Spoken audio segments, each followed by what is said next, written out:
Okay, thank you to the conference organizers for the invitation. I'm going to talk to you about venture capital diligence for longevity biotech investing. And I'm Sebastian Brunemeier. I'm the CEO of ImmuneAGE Pharma. So the overview of the presentation today, I'll speak a bit about my own background in the space, the dawn of LongBio, longevity biotech as an investment theme, how big pharma is leaving R&D and biotech is required to fill the gap, the DISCO model of drug discovery, biorevolutions comparing geroscience to the dawn of antibiotics, summarize my approach to venture diligence and new code formation, and then finally, closing thoughts and some sermonizing if you will allow me to do so. So my own background, I'm a biomedical scientist by training, mostly biochemistry and neuroscience. I did dual master's degrees in molecular neuroscience and biotech business management at the University of Amsterdam. Then I was in the PhD program at Oxford in the biochemistry department, working on aging and proteostasis, which I suspended to do biotech. And over the years, I've had a number of other academic affiliations. I transitioned into the biotech sector with Apollo some years ago. I was a principal there doing diligence and company formation. The key company that I helped launch is Samsara Therapeutics, which is focused on autophagy-enhancing small molecules based in Oxford, UK, co-founded with Guido Kromer and Frank Matteo. I then was recruited by James Pyer, my former colleague at Apollo, to co-found Cambrian Biopharma. We built up a portfolio of about 15 assets in the geroscience space and raised about 60 million in the first year, thanks in large part to the network and abilities of Christian Angermeyer, one of our co-founders. And more recently, I have launched a stealth mode NewCo focused on rejuvenating the immune system, which is relevant in the COVID era, ImmuneAGE Pharma with operations in the US and in Europe. In addition, I advise a handful of other groups and investors in the space, some of which you will know about. So for those who are new to this field, just a bit of orientation. This is a wiring diagram of the biomedical economy. So we can zoom in. It all starts with the public in the form of grant funding via the NIH to universities and research institutions. Last year, the NIH was about 45 billion, as well as risk capital going into the public markets, as well as private markets, limited partners investing in venture capital funds, as well as publicly listed biotech companies. Venture capital can build new codes directly, spinning them out from universities, especially in the last 2 decades. That's become a popular approach. But traditionally, we invest in biotech startups who do the work of spinning out new codes. And when these biotechs get some level of success, they arrange deals with big pharma in terms of out-licensing and acquisitions and M&A. In recent years, the IPO market has been hot, and so they've gone that route as well. So big pharma actually outsources a lot of their clinical development to CROs, as well as their preclinical development to CROs, and presents the data to regulators who evaluate it and the payers evaluate it as well. And then ultimately it rests upon the shoulders of the prescribers, the physicians, to actually get the drug in the hands of patients. So that gives you a bit of an overview. I think these are the halcyon years of LongBio, longevity biotech, a term I hope to coin. I think we're at the right place at the right time in the geroscience field. So there's biotech mania. I think this might actually be sustainable like the tech mania has been over the last 20 years. There's lots of venture and public market appetite, a global glut of capital due to demographic aging and low interest rates. Demographic aging, you guys all know already, is a serious problem. The silver tsunami is cresting upon us. Pharma is actually winding down their internal R&D. They recognize to their credit that they're not very good at it. And so passing the baton to biotech and academic drug discovery, where we step in the breach. There is also a higher bar for what is an approvable therapy from regulators and the public, which are no longer satisfied with merely symptom palliation. The low-hanging fruit has been picked in many disease areas. The key is advances in the biology of aging. Over the last 20 years in particular, it's been sort of an exponential process in the geroscience field is growing. And there's a new drug discovery model based on capital efficient virtual biotechs. They don't need their own physical lab space. We can contract out work to preclinical CROs that are quite good, as well as clinical CROs. So about the biotech mania, public market equities have been on a tear over the last 10 years or so, even outpacing the S&P 500, which is in a bubble driven by central bank policy. And biotech IPO valuations have been rising a lot. You could argue that they're just coming to what is the fair value of these companies in light of recent advances, but it's getting a little bit frothy. Also on the private side, capital is flooding in privately. Last year shattered records at $23 billion and 500, almost 600 deals getting done. So this is, a good time to be doing biotech company building. Big Pharma, as usual, is asleep at the wheel. So as they were for many different revolutions, from antibiotics to immune oncology more recently, they have to be dragged kicking and screaming into doing innovation. They pay a premium for it because they have to acquire companies once they wake up to the realities. So to quote a couple people in the field, Jürgen Drews, who is president of R&D at Roche, he said the biotech industry is increasingly taking up what the pharmaceutical industry is neglecting, namely carrying out future-directed research, thereby creating the conditions for the discovery of new classes of medicines that attack more directly the root causes of disease. That sounds like Neuroscience to me, the fundamental root causes of disease. Another gentleman, David Baltimore, president of Caltech and a Nobel laureate, said about the biotech revolution in the 90s, pharma was asleep at the wheel, unable to understand the profound opportunities provided by molecular biology, and therefore unable to take advantage of them. So there's some bad news. Big Pharma is so bureaucratic and bloated and inefficient, it's losing money on their own internal R&D. So their IRR is less than their cost of capital. It's been declining for some years, as analyzed by a number of different groups and published in this endpoints analysis.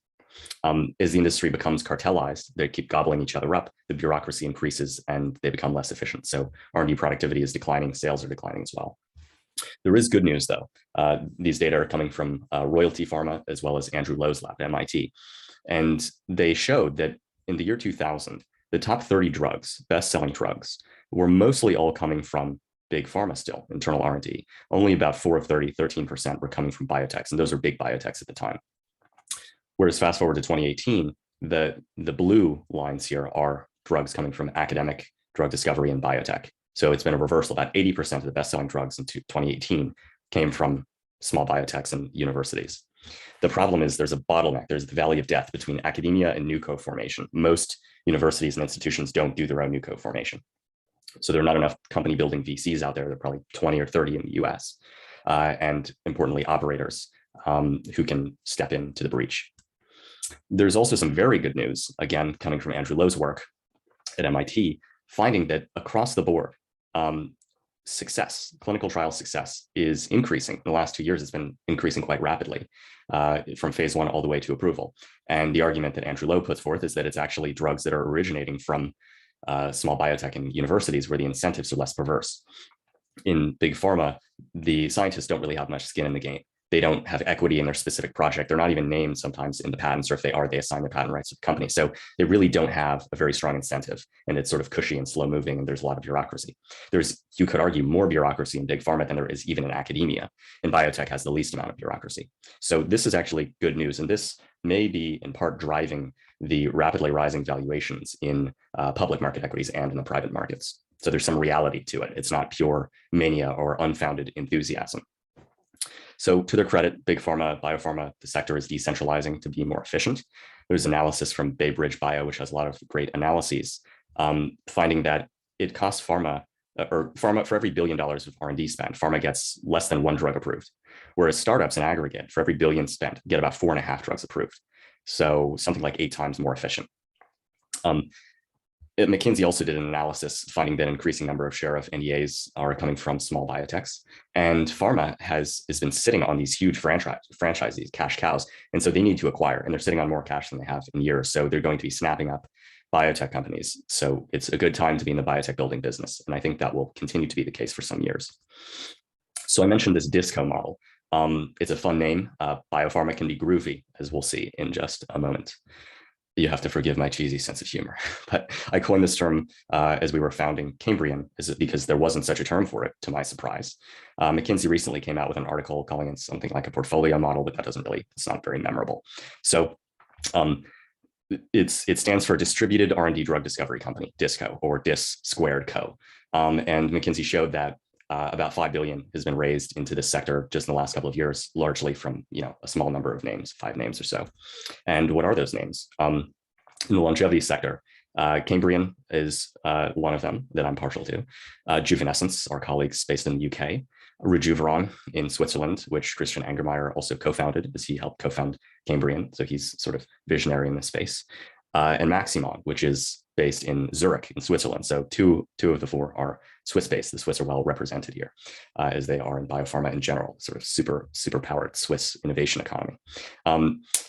and I have a fetish for Switzerland, as you can tell. So there are other companies active in the space that has sort of paved the way, these predecessors. BridgeBio, which Andrew Lowe is a co-founder of, Roivant, is a similar model. Centessa, which was backed by Medici, which is previously Index Ventures, which are pretty smart money. Elevate Bio and PureTech Health. PureTech Health is listed in the UK, I believe now. And then you have these venture capital trusts, which are tax privilege listed in the US, in the UK market.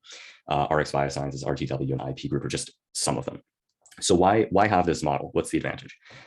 It's an early R&D focus. So you let pharma take on the later stage stuff, but it's diversified like a pharmaceutical company would be, and fits in the portfolio model. Diversification is the only free lunch in finance, it's often said, and it's capital light. So you do the key experiments to prove the value of the IP, and then you hand it off to pharma who's hungry for these assets. So it's the lowest cost value inflection points. They're actually earlier in preclinical and clinical development. There's skin in the game, so it's all about incentives. Economics is not a science, not even close, but they are correct about supply and demand, and you get what you incentivize. So it's all about your incentive structure. And in this DISCO model, you have a top co. So you have this sort of resources of size and the ability of the top co to have a reputation and to raise capital. And then it funnels that capital into more sort of nimble, agile subsidiary companies within the large organization. And the operators of those companies hold equity. So they have skin in the game directly, and they're relatively autonomous. This is sort of similar to the attempt by Big Pharma at centers of excellence, I think is what GSK called them, decentralizing decision-making. And importantly, if a project fails, you, the operator, can come back into the mothership and start a new project. It incentivizes a clean kill rather than keeping things going on forever and ever, as happens in pharma, and truth-seeking behavior, as Bruce Booth from Atlas Venture has called it. And it's a decentralized hub and spoke model, and it's got global reach. So you can arbitrage IP from, say, Europe or Asia, where the science is just as good as in the US, and move it into the US market where it is more properly valued. So there's a value arbitrage going on. So a bit on geroscience, you guys will know most of this already, but there's a parallel to the antibiotics revolution. The antibiotics revolution was basically resisted. Physicians at the time, all of the leaders at the time, thought that it would be impossible to have a magic bullet, sort of what they called a chemotherapeutic against a microbe. They were working on serum therapy in other areas. And then people like Paul Ehrlich came along and developed drugs like methylene blue, which also has effects on aging, by the way, and showed that with a single small molecule, you could actually address infectious diseases. And so that was a paradigm shift, a sort of proof of principle. And rapamycin has been sort of a similar paradigm shift in the geroscience field. And interestingly, rapamycin is a natural product like many of the antibiotics and many other geroprotectors are. So I also want to give a shout out to Howard Florey, who won a Nobel Prize for the clinical development of penicillin. And he actually did it at Lincoln College, Oxford, which was my college at Oxford, just to brag a bit about that. And pharma was kicking and screaming. This was during World War II, and it saved probably 100, I don't know, many millions of lives in World War II because an injury could kill you at that time. And the rollout of penicillin was driven by him and the US government, which actually forced, through subsidies and sort of strong arming big pharma, including Merck and Pfizer, to actually produce penicillin. So it's a continuation of the theme that you cannot rely on the established incumbents for any kind of real innovation. You have to sort of force it through. You will all know on the call the geroscience hallmarks of aging, or the 7 deadly SENS. These are just some of the pathways that are involved, and this is, an incomplete list. Also, this is a little bit out of date, but there are a bunch of different interventions, genetic and pharmacological, that extend the healthy lifespan of mice. So the proof in principle is already there. We just need to get these working in humans. So some of these interventions you guys will know about. I just want to draw your attention to bone marrow transplant, heterochronic bone marrow transplant. What if we had a way of taking the bone marrow out of the animal or the patient, mobilizing HSCs, rejuvenating them ex vivo, ideally with small molecules or something relatively non-invasive, and then reinfusing them back into the patient and rebooting their immune system, enhancing immune function. Right, so a snapshot of the ecosystem. You have all of these various stages of financing. Cambrian, Apollo, and HealthSpan Capital are active in the earlier stages, company formation in particular. So these are the companies here that I am affiliated with, but there are a handful of other groups in the space, and the more the merrier, because there's plenty of substrate in academia and elsewhere for us to advance these compounds. There's plenty of material. We don't really have to compete with each other. In fact, a rising tide will lift all boats. And by the way, I'm not really doing this for the money. I'm doing this to develop drugs that will slow my own aging and the aging of my loved ones. So the more people we have active in space, the better. So definitely let's try to collaborate among all of us. Here are a handful of the companies active in the space, the operating companies. Some of them are publicly listed. Many are still privately held. This is an incomplete list. Go to my friend Nathan Cheng's longevitylist.com website for more. Here are a couple that I have personally founded, in addition to Cambrian. Here are two that Apollo has founded. And there are a bunch of companies not yet listed here because they're in stealth mode, or they're subsidiaries of either Cambrian or Juvenescence or others in the space. So go to Longevity List to see some more. Okay, so a bit about the secret sauce, investor diligence of these assets. So there are a handful of steps. The first is sourcing IP, then preclinical diligence or the science, intellectual property strategy, development plan, clinical and regulatory strategy, and then new co-formation, negotiating with the universities, building a team, getting all of the documents in order, and then raising money. If you want to know the details about how I go about this personally over the last several years, do attend the On Deck Longevity Biotech Fellowship Program, in which we'll be speaking directly to biotech founders about how to go about this, or at least my method for doing so. So just broadly speaking, there are a number of categories we think about: the pharmacology, pharm tox, really, the geroscience, which is kind of unique to what we've been doing, and then the commercialization strategy. And we'll just touch on a couple of these today. So one of the key sort of points that we look for as a gating item is, to be a LongBio company, you need longevity data. You need a lifespan. So ideally in mammals, and it's shown here in a Kaplan-Meier survival curve. So it sounds obvious, but a lot of the time it's ignored. So you need lifespan data to be a longevity company, full stop. Or at the very least, have a target or pathway that is known to be implicated in healthy lifespan extension, emphasis on healthy. If you don't have a lifespan curve shift, you're not yet a longevity company. And companies that are raising money as longevity companies without longevity data are actually detracting from those companies that have a better shot at actually extending our healthy lifespan. So keep that in mind. How to analyze Kaplan-Meier lifespan curve? It's actually pretty simple.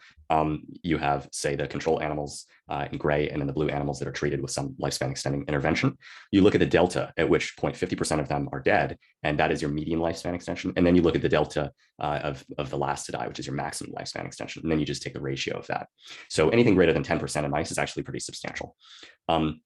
Sourcing. Okay, so getting into the whole process. You're only as good as your deal flow. Every VC knows that. So the journals are actually underrated. I found a lot of great leads through the journals and just reaching out to the academics directly. Conferences are pretty good because it's pre-publication, so before anyone else is vying for the asset. Science conferences have been the most fruitful for me, so Gordon, Keystone, Nature, Cell, etc. Business conferences like JPM or Bio are more fundraising oriented. There's not a lot of longevity being presented there yet. Tech transfer offices can be good. They're quite hit or miss because, again, they have a bad incentive structure, but their job is to outsource or outlicense this IP. Grant databases are quite good. Hat tip to my friend Frank Taffy. You have the grantome, and it's validated by an NIH committee. And then you have inbound deal flow when you have a reputation. You can look at the patent databases if you're a masochist like I sometimes am, and they're quite useful. And positive for company builders is big pharma is really not saturating the universities. I mean, most of the time, a lot of the IP has not been pursued in any serious way by big pharma. Big pharma search and evaluation people, there are just not that many of them. And so there's a lot of stuff on the shelf ready to be taken. This is just a snapshot of some of the resources that I like in the biotech space to stay on top of things, specifically in the geroscience space. One of the coolest new podcasts from my friend Nathan Cheng is Longevity Biotech Show. I did an interview there, and a handful of other people have already. Definitely check that one out. So preclinical diligence, this is where the rubber meets the road. As you can see, here is one figure 1 of 5 of a kind of cool paper. And it's not straightforward to interpret, even for scientists with lots of training, because it's in a totally different field. So it's hard. You need to be conversant in many therapeutic areas and in many different disciplines or techniques. The science is everything. If your science is faulty or weak, everything else is pretty much irrelevant, no matter how good your IP or clinical strategy may be. If you use consultants, they don't often have skin in the game, and they often give conflicting answers. So I found that you yourself need to analyze the data, draft questions for the scientists, go through it point by point with them, and also talk to others in the field about it later. So try to see if the result has been robustly reproduced or a similar result in other labs, just that the biology is real. A lot of lifespan studies are not reproduced because it takes so long, but the NIH ITP program is attempting to do some of that. Again, if you want specific tactical methods I use for analyzing the science and finding professors and building teams, do attend the On Deck lecture series coming up soon. So here's an example of using sort of a structured process to find assets. So basically make a list, and then you can rank them. You can attach a numerical score, a semi-quantitative score, what I call the PAM matrix, preclinical asset evaluation matrix, came up with a couple of years ago on various parameters. So you can actually come up with a sort of less biased numerical score. So here are some of the high-level areas we look at as an example, therapeutic index, or the therapeutic window, the ratio between the effective dose of the drug in cells or in animals and the toxic dose, or the LD50 dose, even higher. And so you can rank that. The devil's in the details, so I use a checklist. I came up with a checklist some years ago based on lifespan data quality and various model organisms, the aging phenotype, whether the animals are smarter or physically more active, drug discovery aspects, medchem pharmacology, the team and the institution, the IP, all of these different factors. So here's an example of some of those points that I use in this checklist. And then came up with a process for roughly how long it takes and what are the steps required to actually launch a new biotech company from scratch. A lot of that depends, by the way, on how quickly the tech transfer office moves. So IP diligence is another important point. IP is an art, not a science, but you should prepare for success. So build up a thicket of patents to defend yourself in inter-parties review should your drug approach the market. So you have a couple different types of patents. The key patent type is composition of matter combined with a method of use, and ideally a non-trivial formulation. Ideally, the patent will not have been filed yet by your academics. You want to wait until the last possible moment, say around IND enabling studies, before filing the patent and getting the clock ticking on those 20 years. And you can get patent term extension for while you're in the clinic. Oftentimes, by the way, your initial patent application is rejected by USPTO or the EPO, and that's typical. It's just a haggling process. But not everything is ideal. So if the patent is old, more than 5 years old, you can develop new analogs, formulations, salt form, crystal polymorphs, methods of use, et cetera. You want to create a thicket to defend yourself. And by the way, even without a patent, if all else fails, you have 5 years of marketing exclusivity on a new chemical entity from FDA. And on a biologic, you have 12 years. And on a rare disease, you have 7 years, plus a lot of other perks. So biologics are almost sort of perma-patented because it's hard to make a biosimilar. It's quite expensive. Anyway, so then you have to basically come up with a clinical strategy. One way to do this is an RNPV model, risk-adjusted net present value. So basically, as you get closer to the clinic and as you pass each clinical success milestone, your valuation goes up. And then once you have to discount by time, basically the value of that money, because money in the future is worth less than money today. So more data from Andrew Lowe's group, you can actually risk adjust based on the therapeutic area that you're in. So actually oncology, where about 60% of all biotech and pharma dollars go, is the least likely to succeed in approval. So we're kind of banging our heads against the wall there. So you would use a higher risk adjustment for an oncology drug than you would, say, for a vaccine, which are quite often more likely to work. But it's an art, not a science, so you have to deal with a lot of clinical KOLs to figure it out. And what we've done a lot is start with an orphan indication, rare disease, and then try to label expand later because there are a lot of incentives to get approved to help in the process. So here's an example of a very simple back of the envelope RNPV model. You basically calculate the patient population, market share, uptake, price. You come up with a general sort of maximum revenue number, and then you risk adjust by the success at each clinical phase, how many years it'll take, and then you discount back in time with a certain discount rate. And that gives you the RNPV. Sort of rough estimate of what this project is worth today. But again, this is voodoo. I mean, it's an art, not a science, like all valuations. So you also, as a company founder or as a venture investor, need to look at their budget and Gantt chart, the operational plan. So here's an example of a Gantt chart and the budget, kind of straightforward, but this is really where a lot of the rubber meets the road. Okay, in summary, a couple closing thoughts. I want to make a call to arms to the geroscience field. So you're only as old as your arteries, as the Oxford physician, Sir Thomas Sydenham said. Cardiovascular disease kills 60% of people if you combine it with stroke and heart attack. Not enough companies are working on new mechanisms of action for cardiovascular disease. Over half of biopharma money goes into oncology and rare diseases because, well, for a lot of reasons, but that's where the money is. Animal models of disease are unreliable for age-related diseases. Shout out to Jack Scannell, who has pointed this out and who coined the term E-Room's law, the inverse R&D productivity of pharma. So the bottleneck is in drug discovery. It's in these unreliable animal models of disease like Alzheimer's. So slowing aging in wild type animals, I think, is a more robust and less contrived readout on whether your drug is enhancing resilience. And I think therefore is more likely to work in many age-related diseases. Also, we need urgently more pre-aged mice. That's a major bottleneck in the field. Jackson Labs is expensive and sold out a lot. NIA isn't providing as many mice.